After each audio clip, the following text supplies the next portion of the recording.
Leitura da Bíblia do dia 28 de agosto. O livro de Jó, capítulos 28, 29 e 30, dentro do roteiro de leitura da Bíblia em um ano. Na verdade, a prata tem suas minas e o ouro que se refina o seu lugar. O ferro tira-se da terra e da pedra se funde o cobre. Os homens põem termo à escuridão e até aos últimos confins procuram as pedras ocultas nas trevas e na densa escuridade. Abrem entrada para minas longe da habitação dos homens, esquecidos dos transeuntes. E assim, longe deles dependurados, oscilam de um lado para outro. Da terra procede o pão, mas embaixo é revolvida como por fogo. Nas suas pedras se encontra safira, e há pó que contém ouro. Esta vereda a ave de rapina a ignora, e jamais a viram os olhos do falcão. Nunca a pisaram feras majestosas, nem o leãozinho passou por ela. Estende o homem a mão contra o rochedo e revolve os montes, desde as suas raízes. Abre canais nas pedras, e os seus olhos veem tudo o que há de mais precioso. Tapa os veios de água, e nem uma gota sai deles, e traz à luz o que estava escondido. Mas onde se achará a sabedoria? E onde está o lugar do entendimento? O homem não conhece o valor dela, nem se acha ela na terra dos viventes. O abismo diz: ela não está em mim. E o mar diz: não está comigo. Não se dá por ela ouro fino, nem se pesa prata em câmbio dela. O seu valor não se pode avaliar pelo ouro de Ofir, nem pelo precioso ônix, nem pela safira. O ouro não se iguala a ela, nem o cristal. Ela não se trocará por joia de ouro fino. Ela faz esquecer o coral e o cristal. A aquisição da sabedoria é melhor que a das pérolas. Não se igualará o topázio da Etiópia, nem se pode avaliar por ouro puro. Donde, pois, vem a sabedoria? E onde está o lugar do entendimento? Está encoberta aos olhos de todo vivente e oculta às aves do céu. O abismo e a morte dizem: ouvimos com os nossos ouvidos a sua fama. Deus lhe entende o caminho, e ele é quem sabe o seu lugar, porque ele perscruta até as extremidades da terra, vê tudo o que há debaixo dos céus. Quando regulou o peso do vento e fixou a medida das águas, quando determinou leis para a chuva e caminho para o relâmpago dos trovões, então viu ele a sabedoria e a manifestou, estabeleceu-a e também a esquadrinhou. E disse ao homem: eis que o temor do Senhor é a sabedoria, e o apartar-se do mal é o entendimento. Capítulo 29. Prosseguiu Jó no seu discurso e disse: ah, quem me dera ser como fui nos meses passados, como nos dias em que Deus me guardava, quando fazia resplandecer a sua lâmpada sobre a minha cabeça, quando eu, guiado por sua luz, caminhava pelas trevas. Como fui nos dias do meu vigor, quando a amizade de Deus estava sobre a minha tenda, quando o Todo-Poderoso ainda estava comigo e os meus filhos em redor de mim. Quando eu lavava os pés em leite e da rocha me corriam ribeiros de azeite, quando eu saía para a porta da cidade, e na praça me era dado sentar-me. Os moços me viam e se retiravam, os idosos se levantavam e se punham em pé. Os príncipes reprimiam as suas palavras e punham a mão sobre a boca. A voz dos nobres emudecia e a sua língua se apegava ao paladar. Ouvindo-me algum ouvido, esse me chamava feliz.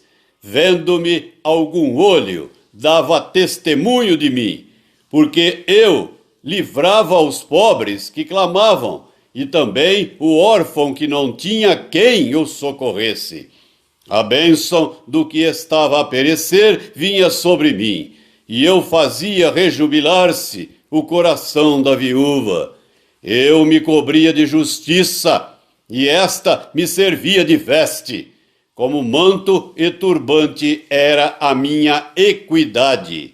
Eu me fazia de olhos para o cego e de pés para o coxo.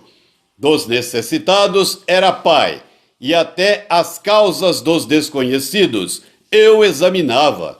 Eu quebrava os queixos do iníquo, e dos seus dentes lhe fazia eu cair a vítima. Eu dizia: no meu ninho respirarei, multiplicarei os meus dias como a areia. A minha raiz se estenderá até às águas, e o orvalho ficará durante a noite sobre os meus ramos. A minha honra se renovará em mim, e o meu arco se reforçará na minha mão. Os que me ouviam esperavam o meu conselho, e guardavam silêncio para ouvi-lo. Havendo eu falado, não replicavam. As minhas palavras caíam sobre eles como orvalho. Esperavam-me como a chuva. Abriam a boca como a chuva de primavera. Sorria-me para eles quando não tinham confiança, e a luz do meu rosto não desprezavam. Eu lhes escolhia o caminho, assentava-me como chefe e habitava como rei entre as suas tropas, como quem consola os que pranteiam. Capítulo 30. Mas agora se riem de mim os de menos idade do que eu, e cujos pais eu teria desdenhado de pôr ao lado dos cães do meu rebanho, de que também me serviria a força das suas mãos, homens cujo vigor já pereceu. De míngua e fome se debilitaram, roem os lugares secos, desde muito em ruínas e desolados. Apanham malvas e folhas dos arbustos, e se sustentam de raízes de zimbro. Do meio dos homens são expulsos. Grita-se contra eles, como se grita atrás de um ladrão. Habitam nos desfiladeiros sombrios, nas cavernas da terra e das rochas. Bramam entre os arbustos e se ajuntam debaixo dos espinheiros. São filhos de doidos, raça infame, e da terra são escorraçados. Mas agora sou a sua canção de motejo e lhes sirvo de provérbio. Abominam-me, fogem para longe de mim e não se abstêm de me cuspir no rosto. Porque Deus afrouxou a corda do meu arco e me oprimiu, pelo que sacudiram de si o freio perante o meu rosto. À direita se levanta uma súcia e me empurra, e contra mim prepara o seu caminho de destruição. Arruinam a minha vereda, promovem a minha calamidade, gente para quem já não há socorro. Vêm contra mim como por uma grande brecha, e se revolvem avante entre as ruínas. Sobrevieram-me pavores, como pelo vento é varrida a minha honra. Como nuvem passou a minha felicidade. Agora, dentro de mim, se me derrama a alma. Os dias da aflição se apoderaram de mim. A noite me verruma os ossos e os desloca, e não descansa o mal que me rói. Pela grande violência do meu mal está desfigurada a minha veste, mal que me cinge como a gola da minha túnica. Deus, tu me lançaste na lama e me tornei semelhante ao pó e à cinza.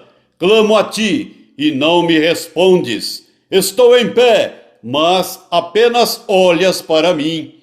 Tu foste cruel comigo. Com a força da tua mão, tu me combates.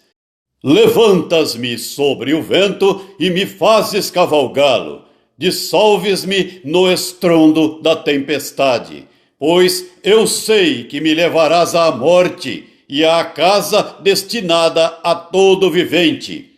De um montão de ruínas não estenderá o homem a mão, e na sua desventura não levantará um grito por socorro. Acaso não chorei sobre aquele que atravessava dias difíceis, ou não se angustiou a minha alma pelo necessitado?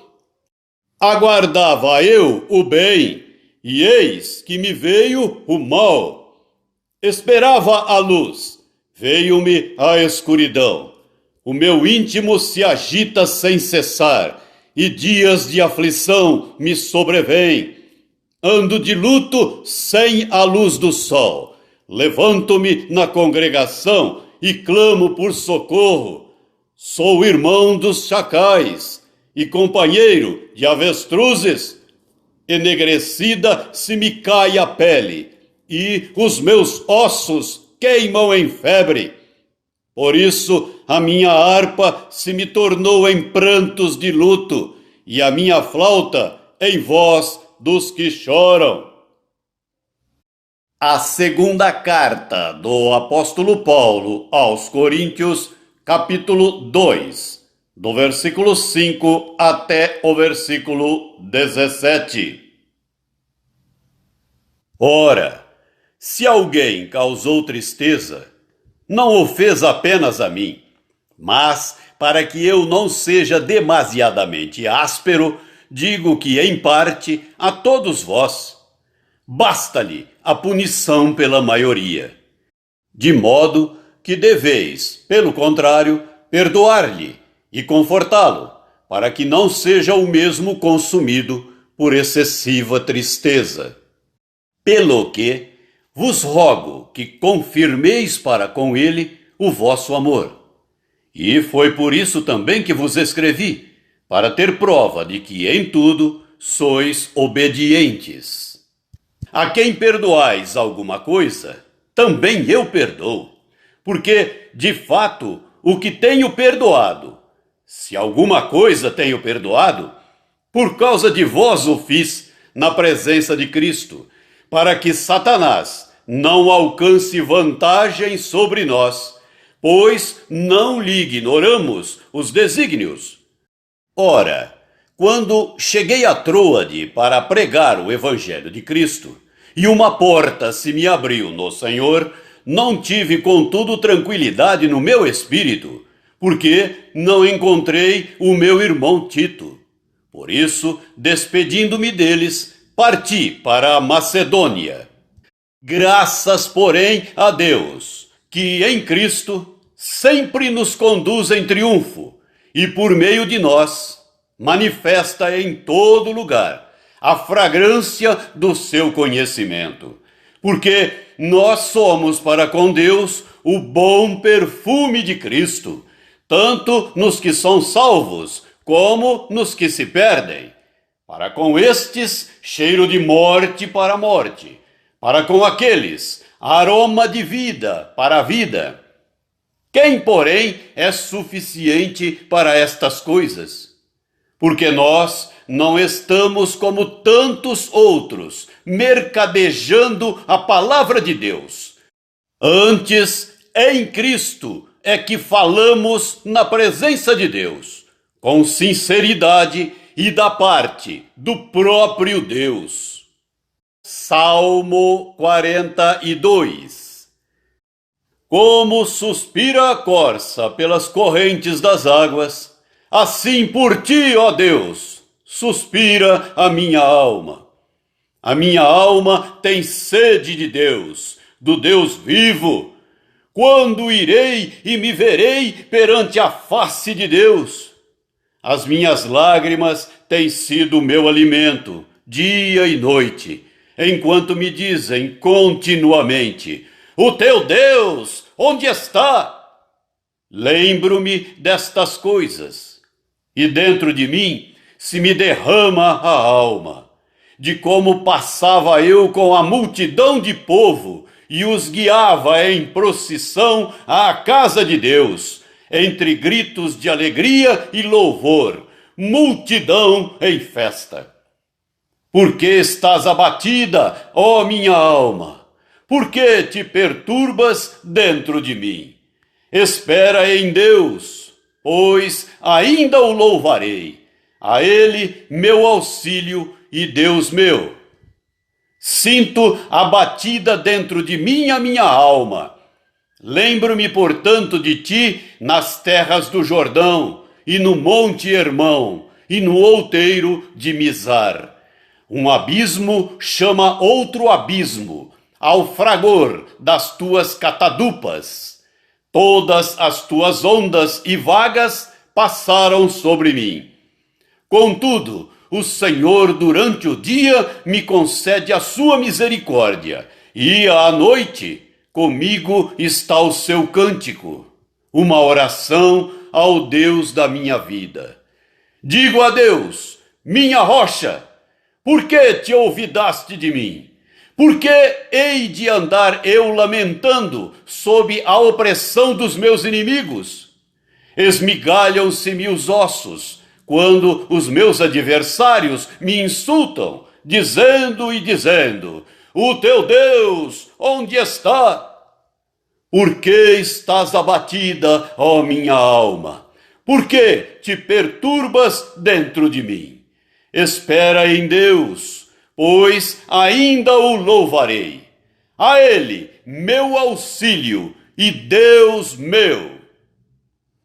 Provérbios 22, versículo 7.